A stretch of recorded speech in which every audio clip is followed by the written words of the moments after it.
Okay, welcome back. We are going to talk this evening about decomposers. We have been talking about food chains, food webs, energy pyramids, the 10% rule for weeks now. And our conversation is not complete until we talk about decomposers. Now, I know you guys have all seen this poster in my classroom, and some of you think it's a little Halloween-y maybe, I guess, because we do have our M's, and they do represent headstones. And so hopefully if you have your journal, which you should because you're supposed to be taking some notes, you might want to write this down in your journal. Press pause and write this. This is one of those ways that I use in the classroom. It's one of those posters that I have up to help me remember what a decomposer is, who he is, and what he does. So decomposers is what we're going to talk about. And don't forget, at any point, you need to push pause, write down what you need to write down. This is your time. It's just the two of us, so take your time and do that. All right. The first thing that you need to know about these slides, if it's written in blue, you need to write it down. And I'll remind you, so this, I told you in class, this was a pretty long definition, so push pause and go at your own pace. Decomposers, they're important to the ecosystem because they release stored matter and energy from dead organisms into the ecosystem. So go ahead and push pause, get that written down, and then when you come back, I'm going to talk about it a little bit more. Okay, decomposers are that last link in our food web, and when we did our Boreal food web, many of you realized that they were missing.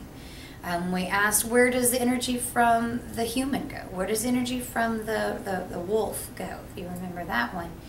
Many of you right away said the decomposers, and that's absolutely correct. They release the stored matter and energy, and that's a real important concept. So we know that what the matter becomes. The decomposers break us down chemically and return the leaves and the trees and the dead, I say this in class too a lot, the fuzzy bunnies and chickies that die in the forest, they become part of the soil again. But also their energy is released too, back into the energy, and we're going to talk about that. And it does go back in the ecosystem. So this is recycling the natural way.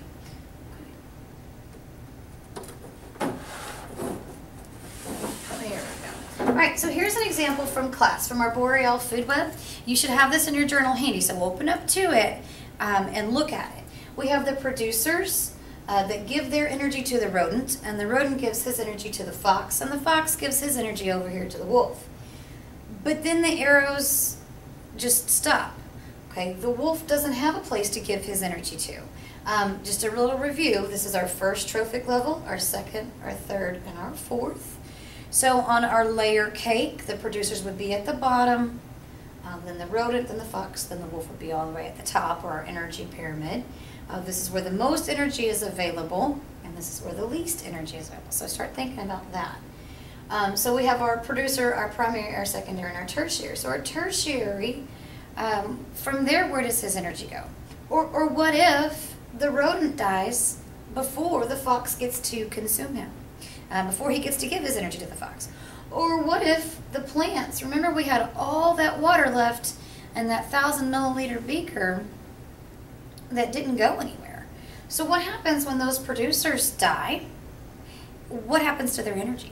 It doesn't just go away, because remember, Tina, there is no way. Okay, so remember Tina. So, but what happens to it? And that's hopefully what we're going to talk about. So where does it go? Because we learned about Tina that there is no way. It doesn't go away. Okay, so here's where you have to write down a few more things. We're building up to our big idea. Okay, so the first thing you need to write down is that the matter is recycled, that is recycled by decomposers, becomes soil. And you know that.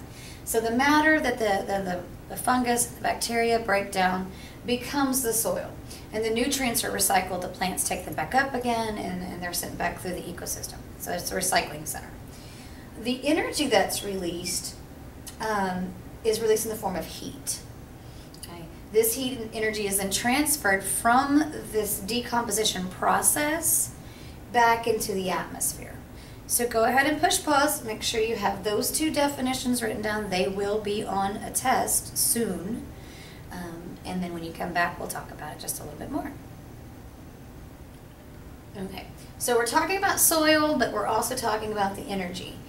And you might be thinking, gosh, that's what a waste. If you remember that bottom part of the pyramid and all that energy that's trapped, you know, we could use some of that energy. We could use some of that heat here on Earth to do our part, to do our job, to heat our homes, to power our power plants. So we need some help from Tina.